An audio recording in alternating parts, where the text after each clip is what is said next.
touch anything, Draco. Lucius Malfoy é um dos comensais mais conhecidos de Lord Voldemort, tendo sido retratado bastante tanto nos filmes quanto nos livros e nos jogos. A sua primeira aparição na franquia ocorre em A Câmara Secreta, quando deixa bem clara a rivalidade com a família Weasley. Well. Weasley Senior, associating with muggles. Ao longo dos filmes, Lucius tem um dos desenvolvimentos mais interessantes de todos os personagens secundários, indo do prestígio extremo à decadência e movimentando boa parte da história.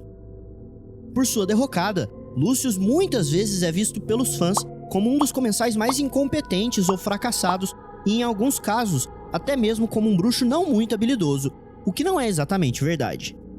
Neste vídeo nós vamos mostrar para vocês quem realmente era Lucius Malfoy, quais eram as suas habilidades e, principalmente, por que ele chegou a ser tão importante para os Comensais da Morte.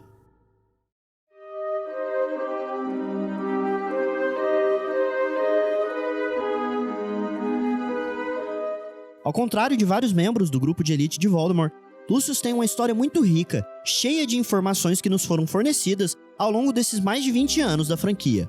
Como muitas vezes acontece no universo criado por J.K. Rowling, o nome da personagem diz muito a respeito de sua personalidade e da sua história também. Lucius é um nome derivado do latim que significa brilhante ou inteligente, e é também relacionado ao nome Lúcifer, que pode referenciar Lucius como sendo brilhantemente diabólico. Malfoy, por outro lado, deriva do francês malfoy, significando infiel. Brilhantemente diabólico e infiel, um nome extremamente sugestivo para um comensal que é brilhantemente diabólico e infiel. Eu vi o que você fez aí, J.K. Rowling. Mas voltando, a família Malfoy, inclusive, tem sim descendência francesa, e há muitas gerações goza de prestígio dos bruxos da Grã-Bretanha, principalmente devido ao fato de fazerem parte das Sagradas 28, as últimas famílias de bruxos puro-sangue da região. O pai de Lucius, Abraxas, era um bruxo influente no Ministério da Magia, tão influente que foi considerado o principal responsável por um esquema que tentou derrubar o primeiro-ministro da magia nascido trouxa, no ano de 1968. Sim, eu sei o que você está pensando, Malfoys golpistas, e é exatamente isso. Apesar de ser o maior suspeito, Abraxas jamais foi preso ou julgado, o que nos leva a crer que conseguiu usar de sua influência para escapar das consequências. Pera, isso me lembra alguém, e é de você mesmo que eu tô falando, Lucius. Então, os dois não são tão diferentes assim. Como toda a família, Lucius foi selecionado para Sonserina e durante seus anos de escola era visto como um aluno dedicado e habilidoso, ao ponto de ser até mesmo eleito monitor pelo então diretor da casa, Horácio Slughorn.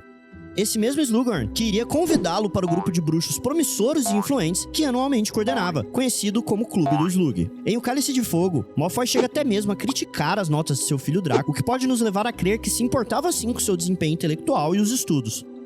Se juntarmos os três fatores, é muito difícil imaginar que Malfoy tenha tido notas ruins ou um desempenho abaixo da média, e portanto, considerá-lo magicamente inapto ou não habilidoso não faz muito sentido. Na escola, Lucius conheceu diversos futuros colegas, como Avery Jr., Musper e Severus Snape, com quem construiu uma amizade baseada no respeito mútuo pelas habilidades e os ideais que tinham.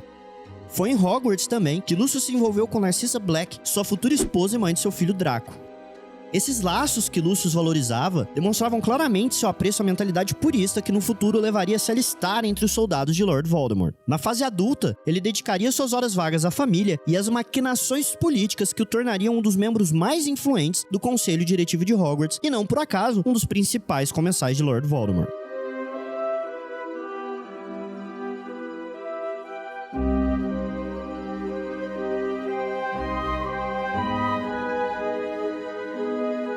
Devido às inúmeras derrotas de Lucius na saga, muitos fãs podem acreditar que Malfoy era um bruxo pouco habilidoso, o que não é verdade. Isso é praticamente implícito quando percebemos as conquistas de Lucius em seus anos de escola. O fato de ter sido eleito monitor significa que muito provavelmente era um aluno estudioso, como já falamos, e com boas notas, algo que o credenciou também para o Clube do Slug. Lógico, isso não significa que Lucius era genial, mas prova que incompetente não é exatamente uma característica que ele tinha como bruxo.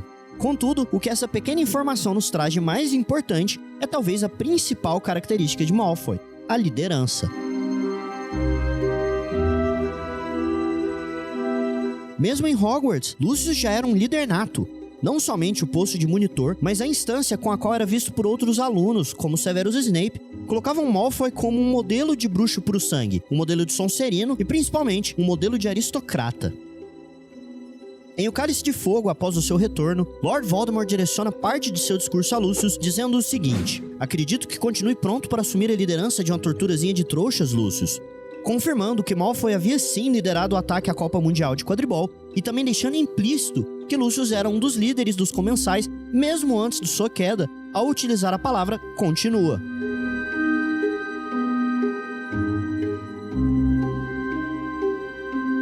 Desde muito cedo na saga, nós fãs recebemos gradativamente informações a respeito da capacidade de manipulação de Lucius. Em A Câmara Secreta, não somente Lucius compra a vaga de Draco no time de quadribol, como mais tarde também podemos ver Draco sugerir a Snape que no caso da saída de Dumbledore da direção, Snape teria o voto de seu pai.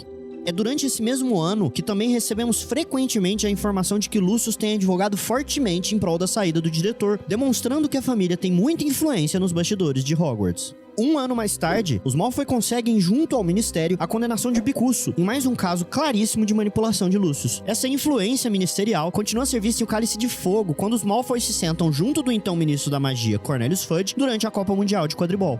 Já em A Ordem da Fênix, pouco antes de seu julgamento, Harry acaba se deparando com Fudge e o Sr. Malfoy em uma situação que sugere fortemente o pagamento de algum tipo de suborno para o Ministério, provando que o poder que Lucius exercia internamente ia muito além do prestígio de seu nome e se conectando também com seu vasto poderio financeiro. A frequência com que Lucius está ligado a decisões tomadas pelo Ministério e o Ministério em si é muito alta para ignorarmos. Os Malfoy exercem sua influência através dos anos com dinheiro, poder e, claro, medo, como fica muito claro quando Dumbledore sugere a Malfoy que alguns membros do conselho diretivo da escola confessaram terem sido ameaçados.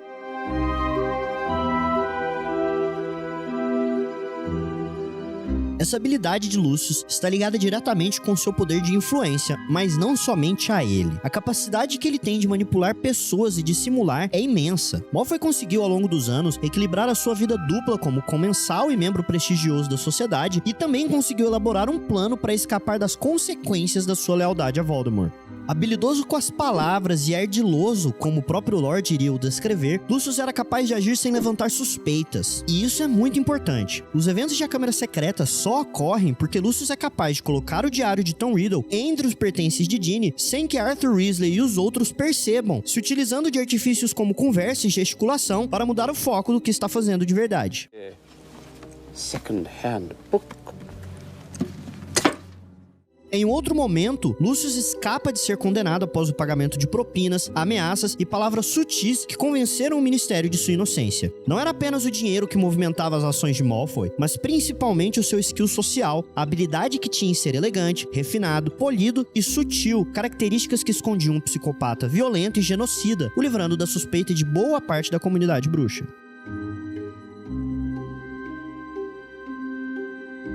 Ao contrário do que muitos podem pensar, Lucius é sim um bruxo muito habilidoso. Seu estilo é mais elegante e refinado do que o de outros comensais como Bellatrix ou Scarrow, mas isso não significa que era pouco ou nada talentoso. Durante os eventos de O Cálice de Fogo, Lucius lidera um grupo de comensais bêbados, enfrentando bruxos de todos os cantos do mundo e ainda conseguindo escapar, a prova de que era extremamente capaz de pelo menos se defender.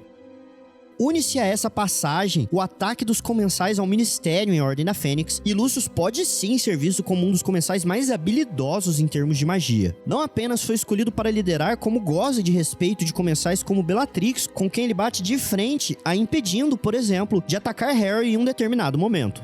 Posteriormente, Malfoy se livra facilmente dos ataques de Harry e ainda resiste em um duelo ferrenho com Remus Lupin, só sendo derrotado quando Dumbledore aparece para salvar o dia. Essa talvez seja a habilidade mais contestável de Lucius. Ao longo dos anos, o conteúdo cânone lançado por J.K. Rowling no site Pottermore, ou até mesmo em entrevistas, sugere que Lucius era interessado em venenos e poções. Outros fatores que podem sugerir isso é a amizade que tem com Snape e o fato de que Draco também tem um desempenho bom em poções. E em A Criança Amaldiçoada... Eu sei, mas é canon, faz parte, então vai ficar... Enfim, em A Criança Amaldiçoada, Draco passa boa parte do seu tempo cozinhando poções no porão da mansão, onde, segundo ele, seu pai também passava boa parte do seu tempo.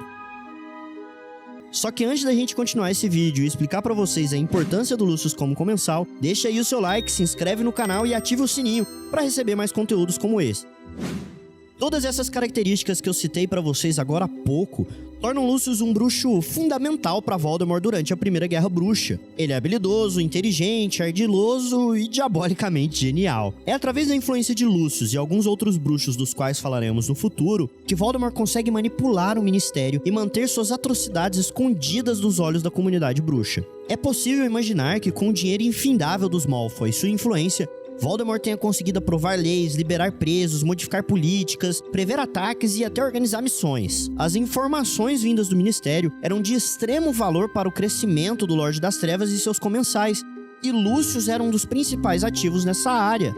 Essa competência de Malfoy prova quão profunda e bem estruturada era a organização liderada pelo maior bruxo das trevas de todos os tempos. Ao contrário do que muitos pensam, Voldemort não era apenas habilidoso e poderoso, mas politicamente ativo, por meio de membros inseridos na sociedade, como o próprio Lucius. E se engana quem acredita que acaba por aí a função dos Malfoy. Como eu expliquei mais cedo, Lucius era um bruxo muito habilidoso. Tão habilidoso que durante a Primeira Guerra se tornou o principal general em batalha dos comensais, liderando inúmeros combates e conseguindo escapar de auras poderosos como Alastor Moody e Barty Crouch Pie, enquanto outros, como Bellatrix, foram capturados. Lucius sabia sim se cuidar, ao ponto de receber a confiança de Voldemort para que conduzisse outros comensais, ele mesmo sendo um bruxo inteligente, ardiloso e muito estratégico. A partir disso tudo, é possível dizer que Malfoy talvez tenha sido o comensal mais importante do Lorde das Trevas, e por isso a tamanha decepção de Voldemort quando Lucius não o procurou após a sua queda. Lucius deveria ter sido aquele que reuniria os outros comensais, buscaria o seu senhor e o retornaria ao mundo. Ao contrário disso, a gente sabe bem o que Lucius fez, né? Renunciou à causa e se acovardou para salvar a própria pele, o que iria levar outros comensais mais dedicados, como Crouch Jr., a perderem o respeito pelo segundo em comando. A derrocada de Lucius durante a saga de Harry Potter não é por acaso.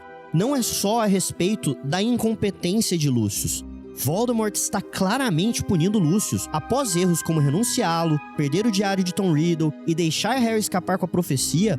Lucius despenca de comensal mais querido por Voldemort para comensal mais dispensável.